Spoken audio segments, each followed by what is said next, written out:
Hello everyone. आपको मैंने बताया था 12th के बाद आपके पास करियर में क्या क्या ऑप्शंस हैं और फिर मैंने सीजीएल के बारे में पूरा डिटेल बताया था। लेकिन भारत में सभी लोग इतने वेल ऑफ नहीं होते हैं कि हाँ वो ग्रेजुएशन तक बिना कुछ कमाई किए घर वालों पर बोझ बन के रह सकते हैं। तो आपके लिए हमारे देश में एक और करियर ऑप्शन है और वो है सीएचएसएल। एसएससी के द्वारा जो सीएचएसएल एग्जाम होता है बेटा वो 12th बेस्ड एग्जाम है, यानी आप 12th करने के बाद इस एग्जाम को दे सकते हैं। और इस एग्जाम में आपको मैं अभी बताने जा रही हूं सिलेबस क्या है, इसकी एलिजिबिलिटी क्या है, इसमें कौन कौन से पोस्ट है, सैलरी क्या है और प्रमोशन के क्या चांसेस है। तो सबसे पहले हम चलते हैं एलिजिबिलिटी पर। मैंने कह दिया आपको कि आप 12th पास करने के बाद आप सीएचएसएल के लिए एलिजिबल हो जाते हैं। अगर मैं इसकी बात करूं कि क्वालिफिकेशन, तो बेटा आपको 12th चाहिए। इसमें क्या एज लिमिट है, एग्जाम पैटर्न, सिलेबस और पोस्ट एंड सैलरी, सब कुछ का डिटेल हम बताना चाहते हैं। लेकिन इसके पहले मैं आपको बता दूं कि स्टाफ सिलेक्शन कमीशन एक भारत का एक ऐसा कमीशन है जिसके अंतर्गत बहुत सारी सरकारी नौकरियों का जो हम लोग कर सकते हैं, सरकारी नौकरी प्राप्त करने का बहुत बढ़िया साधन है। इसके तहत CGL, CHSL, MTS, CPO, GD, JE और स्टेनोग्राफर, इनके पोस्ट के तहत वैकेंसीज टाइम टू टाइम निकलती रहती है। आप ssc.nic.in में जाके रेगुलर बेसिस पे चेक कर सकते हैं कि कौन से एग्जाम कब कब आ रहे हैं। ये पूरा कैलेंडर, कई कई महीनों का पूरा कैलेंडर ये एक साथ निकाल देते हैं। अब हम आते हैं कि सीएचएसएल में जो क्वालिफिकेशन है 10+2, लेकिन आपकी एज लिमिट क्या होनी चाहिए? आप 18 साल से ज्यादा और 27 साल से आप कम होना चाहिए। सबसे पहले इसका टियर 1 होता है। टियर 1 में English, reasoning, maths and general studies, आपका जो 10th तक पढ़े हो ना, बस वही लेवल के सारे आते हैं। बस जल्दी से जल्दी, कम से कम समय में ज्यादा से ज्यादा क्वेश्चन कर सको, बस यही खेल होता है इसमें, और कुछ नहीं। और ये सारे क्वेश्चन 25-25 क्वेश्चंस होते हैं और इनमें 2-2 मार्क्स के एक क्वेश्चन होते हैं, यानी 50-50 मार्क्स के, यानी 100 क्वेश्चन 200 मार्क्स के होते हैं, जिनको आप 100 क्वेश्चन को आपको 60 मिनट में यानी 1 घंटे में खत्म करना पड़ेगा। तभी मैंने कहा कि जो स्पीड है और स्पीड एंड एक्यूरेसी, यही है जो आपको पार कराएगा टियर 1। टियर 1 करने के बाद आप टियर 2 दोगे। आपको मैं एक छोटी सी बात बता दूं, जो इसका पैटर्न है एग्जैक्टली सीजीएल वाला है। सीजीएल ग्रेजुएशन लेवल का है, सीएचएसएल 12th लेवल का है। लेकिन अगर आप पेपर के लेवल को देखोगे तो कोई खास फर्क नहीं दिखेगा आपको। इसका मतलब है, याद रखिएगा, जो सीजीएल यानी ग्रेजुएट्स है, जो सीजीएल की तैयारी कर रहे हैं, जब तक उनकी नौकरी नहीं लगती है वो सीएचएसएल भी देते हैं जो 12th लेवल का, और एमटीएस भी देते हैं जो 10th लेवल का है। यानी कि वो कोई भी एग्जाम नहीं छोड़ते, इसीलिए प्रतिस्पर्धा, याद रखिएगा, कंपटीशन इसमें भी है। अब आइए टियर 2 में। सबसे पहले आपका सेशन 1 है वो 2 घंटा 15 मिनट का जो होता है, उसमें आपके 3 सेक्शंस होंगे। मैथ्स एंड रीजनिंग आपका एक सेक्शन में होगा, 30-30 क्वेश्चन होंगे, हर क्वेश्चन 3 मार्क्स का होगा, यानी कि 180 मार्क्स के हो गई है।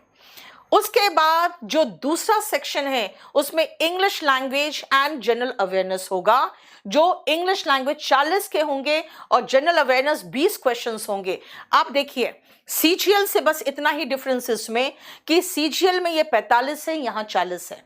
इंग्लिश जनरल अवेयरनेस सीजीएल में 25 है और सीएचएसएल में 20 है। और कंप्यूटर नॉलेज का जो टेस्ट होता है, सीजीएल में 20 आते हैं क्वेश्चन, यहां 15 आते हैं, बस इतना ही डिफरेंस है।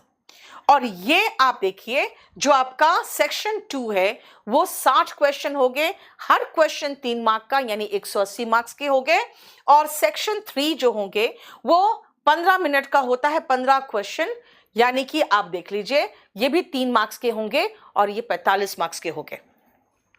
उसके बाद एक छोटा सा ब्रेक होगा, जिसके बाद आपका सेक्शन 3 होगा, जिसमें टाइपिंग टेस्ट एक होता है।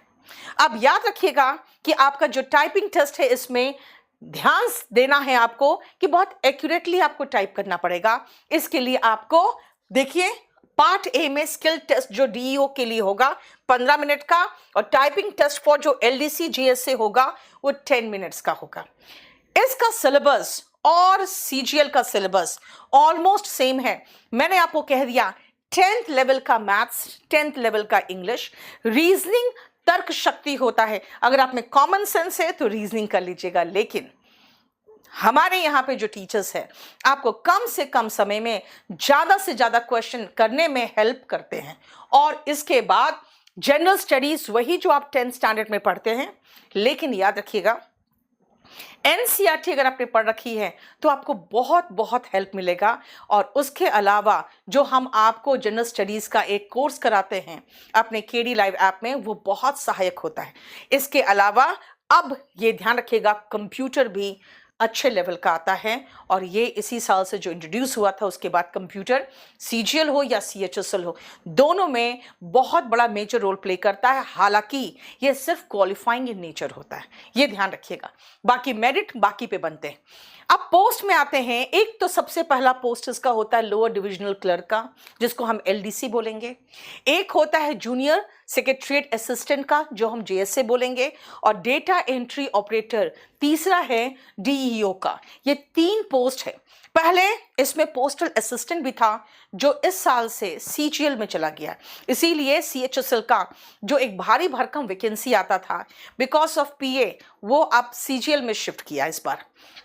देख लीजिए इनका आपका जो पे स्केल है ये सिटी वाइज भी निर्भर करता है, क्योंकि सिटी के अकॉर्डिंग आपका एचआरए देख रहे हो आपका चेंज हो जाता है। बाकी तो सैलरी सेम होती है, लेकिन एचआरए चेंज हो जाता है। और इसके कारण आपको ट्रैवल अलाउंस भी जो चेंज होता है थोड़ा बहुत, इसके कारण भी, इसीलिए थोड़ा सा सैलरी में आपको वेरिएशन मिलेगा सिटी वाइज। और ध्यान रखिएगा सिटी वाइज जो सैलरी वेरिएशन होता है, लेकिन लोग अपने सिटी में अपने ही स्टेट में अगर नौकरी मिल जाए तो कम में भी खुश रहते हैं, क्योंकि घर से खाना खा के जाते हैं, आराम से नौकरी करके वापस घर आते हैं। मेरे भी कुछ स्टूडेंट्स हैं जो हमारे ही होम टाउन के हैं, वो बहुत सुखी हैं वहीं पर काम करके। अब आइए इनको आप जरा ध्यान से देखिए। अगर हम सैलरी की बात करें बेटा, तो सबसे पहले एलडीसी और जेएसए का सैलरी मैंने यहां बता दिया है। दूसरा है कि आप डीईओ का सैलरी देख लीजिए, इसमें भी आपको वही दिखेगा कि एचआरए में वेरिएशन दिखेगा, और बाकी आप सब कुछ सेम देख सकते हो। एचआरए में और ट्रैवल अलाउंस में आपको वेरिएशन दिखेगा, और फिर सैलरी में थोड़ा सा आपको चेंज दिखेगा जो सैलरी में वेरिएशन हो जाता है। लेकिन ये भी सैलरी बहुत हैंडसम सैलरी है अगर आप 12th पास का सोचो तो, यानी 12th करने के बाद सरकारी नौकरी इस सैलरी के साथ आपको बहुत रिलीफ महसूस कराएगा, और बड़े आराम से फिर आप अपने आगे की पढ़ाई भी कर सकते हो और आगे की तैयारी भी कर सकते हो। और दूसरी बात है, आगे की तैयारी जो आप करोगे सिलेबस सेम, पैटर्न सेम और सब कुछ सेम, यानी कि होना और ज़्यादा आसान हो जाता है। इसीलिए ये आपके लिए बहुत अच्छा अवसर होता है। अगर आप मिडिल क्लास फैमिली के हो, आप अपने परिवार पे बोझ रहना नहीं चाहते हो, तो बहुत अच्छा ये ऑप्शन है। और प्रमोशन के चांसेस क्या क्या है देखिए। अगर आप एलडीसी का प्रमोशन देखिएगा तो वो फिर अपर डिविजनल क्लर्क बनते हैं, असिस्टेंट अगर आप सेक्शन ऑफिसर बनेंगे, और फिर सेक्शन ऑफिसर आप देख सकते हो 5 इयर्स के बाद आप डिपार्टमेंटल एग्जाम हो, और वो मैं पूरा बता चुकी हूं कि कहां कहां आप डिपार्टमेंटल एग्जाम के बाद प्रमोशन होगा और कहां आपका सीधा प्रमोशन होगा। तो ये आपको दिखा सकता है कि आप जो जा रहे हो इस ग्रेड पे जा रहे हो, और आप 5400 की ग्रेड तक पहुंच सकते हो। तो आप ये पूरा कंप्लीट प्रमोशन देखिए, आपको समझ में आएगा कि भाई जो नौकरी है सीएचएसएल का कहीं से भी कम नहीं है,